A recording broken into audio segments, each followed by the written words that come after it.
आज है दशहरा, दशहरे के दिन इस पर चलने वाली जो छूट यानी कि डिस्काउंट्स हैं, फ्री डिलीवरी या कैश ऑन डिलीवरी है, वो संभवतः समाप्त हो जाएंगी। तो आज अंतिम दिन इसका पूरा लाभ अवश्य उठाएं।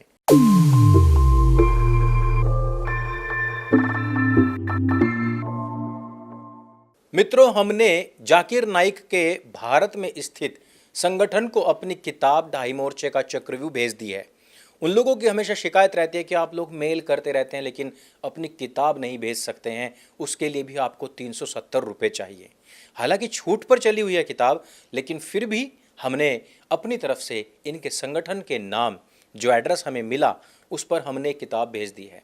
अब देखते हैं कि कितने दिन के बाद इसका कोई जवाब आता है। मैं पूरा फॉलो अप लूंगा कि इसमें पूछे गए सवालों के जवाब वो लोग दे पाते हैं अथवा नहीं। वैसे तो पूरी दुनिया के लिए ही ये सवाल खुले हुए हैं, लेकिन कुछ संस्थाएं हैं जिनको हिंदुस्तान का मुसलमान अपने दिलो जान से ज़्यादा प्यार करता है।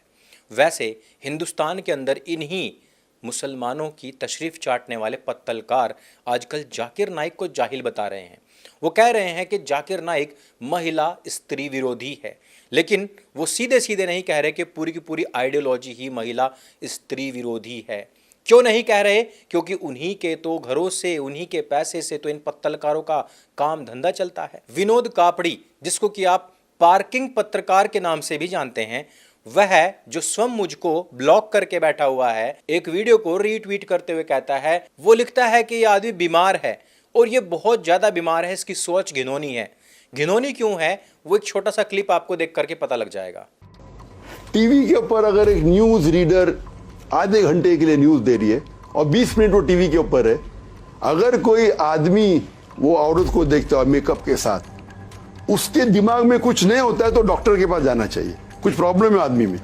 आप लड़की को 20 मिनट तक देखिए, आपके दिल में हलचल नहीं होती है, मतलब आप मेडिकली बीमार है मेरे हिसाब से।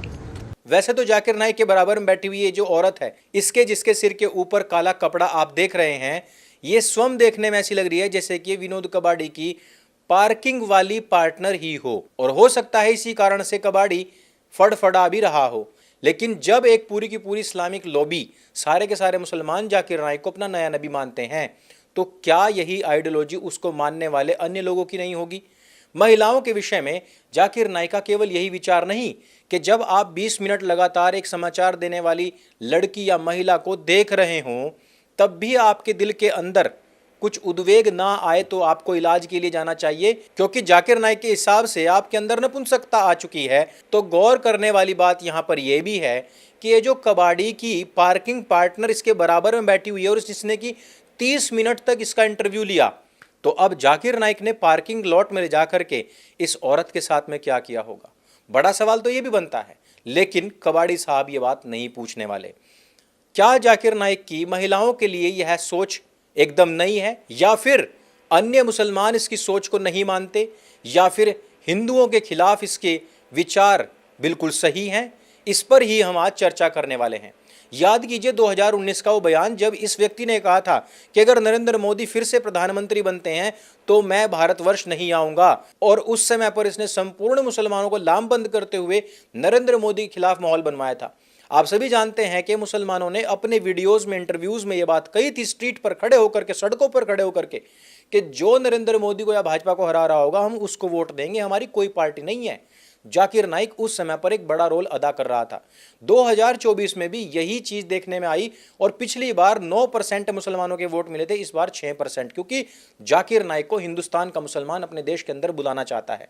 आज अगर हम कोई बात करते हैं तो हमारे नीचे कमेंट में आकर के लोग यही कहते हैं कि जाकिर नाइक की बात का जवाब दो, जबकि उसकी बातों का जवाब हम 7 साल पहले दे चुके थे, और उन वीडियोज में पूछे गए सवालों के जवाब हमें आज तक नहीं मिले। और ये जो किताब है ढाई मोर्चे का चक्रव्यूह, इसमें पूछे गए सवालों के जवाब तो बिल्कुल भी नहीं मिले, किसी हिंदुस्तानी ने भी नहीं दिए।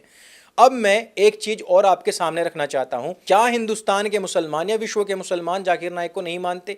हम बात करेंगे बांग्लादेश में हुए एक ऐसे आतंकवादी हमले की, जहां पर पकड़े जाने के बाद में लोगों ने बताया था कि वो जाकिर नाइक को कंटिन्यू सुनते थे। श्रीलंका के अंदर होने वाले आतंकवादी हमले के बाद में पकड़े जाने वाले लोगों ने यह बताया था कि वो आतंकवादी जाकिर नाइक के स्पीचेस सुनते हैं। हिंदुस्तान के अंदर जितने भी स्लीपर सेल्स पकड़े जाते हैं उनमें भी बयान बाद में यही आता है कि वो जाकिर नाइक को सुना करते थे। 5 देशों के अंदर प्रतिबंधित ये आतंकवादी अपने आप को धार्मिक गुरु बताता है, और यह व्यक्ति महिलाओं के खिलाफ सख्त नफरत रखता है। ये पाकिस्तान में खड़े होकर के एक बयान देता है और वो कहता है कि महिलाएं आपकी पर्सनल प्रॉपर्टी हैं। आप ये देखिए कि कुछ लोग जो मनुस्मृति पर आरोप लगाते हैं, जिन्होंने मनुस्मृति कभी पढ़ी नहीं, वो भी जाकिर नाइक को डिफेंड करने आ जाते हैं जब वो कहता है कि यदि कोई स्त्री जिसका कोई बाप भाई बेटा ना हो तो उसका वरण कर लेना चाहिए। यही नहीं, जिस समय पर अनाथ लड़कियों का एक प्रोग्राम में उसको सम्मान करना था, वहां पर भी वो स्टेज छोड़ करके भाग जाता है और कहता है कि क्योंकि ये नामहरम है इसलिए उनसे बात नहीं की जा सकती और ऊपर से ये शादी योग्य भी हो चुकी हैं, जबकि वो लड़कियां नाबालिग थी, 14-15 साल की उनकी आयु थी। नामहरम किसको कहते हैं? जिनसे आपका सीधे सीधे खून का कोई रिश्ता ना हो।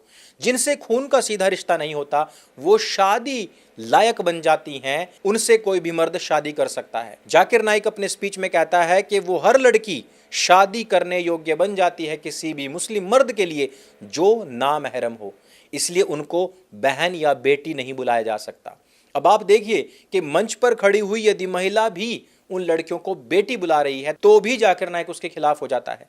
जाकिर नाइक की एज इतनी ज्यादा हो चुकी है लेकिन वो फिर भी 14-15 साल की बेटियों को बेटी नहीं कह सकता, क्योंकि वो उससे एक तो खून का संबंध नहीं रखती और दूसरी बात वो 14-15 साल की हो चुकी हैं। अब वो कभी भी उनसे शादी अगर होने लग गई तो फिर बेटी हुई तो शादी कैसे कर पाएगा, अर्थात निकाह कैसे कर पाएगा। महिलाओं के खिलाफ उसकी एक बदनीयती यहीं पर खत्म नहीं होती है। अली हमजा नाम का एक मुस्लिम पाकिस्तान में खड़े होकर के इसको पूछता है कि एक हिंदू महिला से मैंने प्यार किया, उसने कन्वर्ट होके मेरे से निकाह कर लिया, अब एक बच्चा हुआ और अब वो तलाक लेना चाहती है और वो वापस से हिंदू बनना चाहती है। तो जाकिर नाइक उसको कहता है कि जब किसी लड़की को कन्वर्ट करो तो उसको अपने प्यार में नहीं बल्कि अल्लाह और नबी से प्यार करा के फिर कन्वर्ट करो। अगर वो तुमसे तलाक भी लेगी तो फिर शरियाई हुकूमत के अनुसार वो इस्लाम नहीं छोड़ पाएगी। और आप सभी जानते हैं कि कोई भी व्यक्ति इस्लाम नहीं छोड़ सकता। इस्लाम यदि वो छोड़ता है तो वो तुरंत ही वाजिबुल कत्ल हो जाता है। उसका कहने का सीधा सीधा मतलब यही था। आगे अली हमजा कहता है कि यहाँ का जो कोर्ट है वो कह रहा है कि महिला आपसे तलाक ले सकती है, अर्थात कानून उसी का पक्ष ले रहा है। तब जाकिर नाइक क्या कहता है आपको सोचने पर मजबूर कर देगा। लेकिन सर कोर्ट तो उसके हक में फैसला कर रहा ना। हाँ, कोर्ट पाकिस्तान का कोर्ट, पाकिस्तान का कोर्ट। मैं समझा पाकिस्तान तो शरीयत को फॉलो करती है। नहीं मैं समझा, ऐसा नहीं, मैं समझा। जाकिर नाइक कहता है कि मुझे लगा था कि पाकिस्तान के अंदर शरिया हुकूमत है, अगर शरिया हुकूमत होती तो वो तुम्हारी मर्जी के खिलाफ तुमसे तलाक ले ही नहीं सकती, क्योंकि महिलाओं को तलाक लेने का अधिकार नहीं है। अर्थात पाकिस्तान के अंदर खड़ा होकर के वो व्यक्ति शरियाई हुकूमत का आह्वान कर रहा है और वहां के लोगों को भड़का रहा है। आपने पाकिस्तान के अंदर कुछ समय से देखा होगा कि ईश निंदा अर्थात ब्लास्फेमी के चक्कर में काफी सारे लोगों को जिंदा या तो जला दिया गया या मार दिया गया। ऐसे जितने भी काम होते हैं उनके पीछे जाकिर नाइक की आइडियोलॉजी ही होती है। यही नहीं, यूके, कनाडा, अमेरिका, न्यूजीलैंड तक में होने वाले हमलों, यहाँ तक कि जो फ्रांस में हिंसा भड़की या फिर स्वीडन में जो हिंसा भड़की थी, उन सब के पीछे भी जाकिर नाइक के भड़काऊ स्पीचेस ही जिम्मेदार होते हैं। सभी गैर मुस्लिम देशों में जहां जहां पर भी शरिया की डिमांड चल रही है वहां वहां पर जाकिर नाइक का इन्फ्लुएंस इस समय पर बहुत ज़्यादा है। आप ऐसे में इस बात को समझिए कि हिंदुस्तान के अंदर उसका सीधा प्रभाव है और वो व्यक्ति 14 साल की अनाथ बालिकाओं को अपनी बीवी की तरह ट्रीट कर रहा है। वो सामने बैठी हुई एक पत्रकार महिला को ये कह रहा है कि यदि मेरे मन के अंदर तुम्हें देख करके कुछ उद्वेलन नहीं होता है तो इसका मतलब मुझे डॉक्टर से इलाज कराने की आवश्यकता है, क्योंकि अगर आप मुसलमान हैं और लड़की को देख करके आपके अंदर उसके लिए दुष्कर्म की भावना जागृत नहीं होती है तो आपको इलाज की आवश्यकता है। यदि इतनी बड़ी बात वो व्यक्ति कह रहा है और उसके लाखों नहीं करोड़ों फॉलोवर्स तो केवल हिंदुस्तान में ही हैं, उसी तरीके की मानसिकता नहीं रखती है क्या हिंदुस्तान के अंदर जो लगातार छोटी छोटी बहन बेटियों के साथ में दुष्कर्म हो रहा है, उनका किडनैप हो रहा है, उनको मारा जा रहा है, उन सभी में जाकिर नाइक के फॉलोअर्स की मात्रा क्या सबसे ज्यादा नहीं है? क्या उसकी कौम के लोग सबसे ज्यादा नहीं है? फिर भी कुछ पत्तलकार हैं जो अपनी गर्दन बचाने के लिए केवल जाकिर नाइक को 2 वर्ड कह देते हैं। वैसे मैं बता दूं कि जाकिर नाइक के फॉलोअर्स आपको तब भी बख्शने वाले नहीं हैं। ये वही जाकिर नाइक है जिसने स्पष्ट कहा था कि रवीश कुमार जैसे लोग भी जन्नत नहीं जाएंगे, भले वो इस्लाम की कितनी भी पैरवी क्यों ना करते हो, क्योंकि उन्होंने कलमा नहीं पढ़ा, खतना नहीं करवाया, मूछ नहीं कटवाई, दाढ़ी नहीं बढ़ाई और उसकी सबसे बड़ी बात कि हज नहीं गए हैं। इन सब विषयों में मैंने अपनी किताब के अंदर हर एक लॉजिक से आपको समझाने का प्रयास किया है और इसके अंदर इतने सारे सवाल हैं कि मैं बता रहा हूं आपको, जाकिर नाइक चाहे कितनी बड़ी बड़ी हाँक ले, लेकिन वो इसके एक प्रश्न का भी जवाब नहीं दे सकता। क्या आपने पुस्तक पढ़ी है? हमें नीचे कमेंट करके अवश्य बताएं। और हाँ, आज है दशहरा, दशहरे के दिन इस पर चलने वाली जो छूट यानी कि डिस्काउंट्स हैं, फ्री डिलीवरी या कैश ऑन डिलीवरी है, वो संभवतः समाप्त हो जाएंगी। तो आज अंतिम दिन इसका पूरा लाभ अवश्य उठाएं।